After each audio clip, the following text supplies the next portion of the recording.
What is Docker?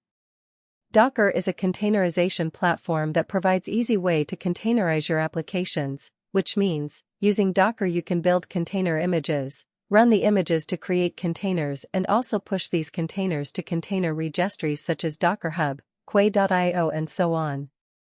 In simple words, you can understand as containerization is a concept or technology and Docker implements containerization.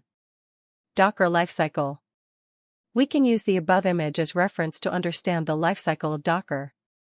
There are three important things: Docker builds Docker images from Dockerfile, Docker runs container from Docker images, Docker push the container image to public/private registries to share the Docker images. Docker components. Docker daemon. The Docker daemon, Dockered, listens for Docker API requests and manages Docker objects such as images, containers, networks, and volumes. A daemon can also communicate with other daemons to manage Docker services. Docker client. The Docker client, Docker, is the primary way that many Docker users interact with Docker. When you use commands such as Docker run, the client sends these commands to Dockered, which carries them out. The Docker command uses the Docker API. The Docker client can communicate with more than one daemon.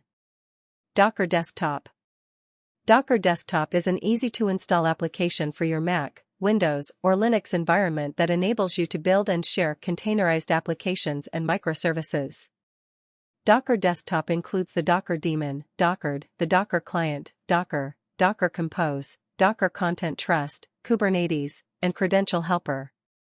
For more information, see Docker Desktop. Docker registries. A Docker registry stores Docker images. Docker Hub is a public registry that anyone can use, and Docker is configured to look for images on Docker Hub by default. You can even run your own private registry.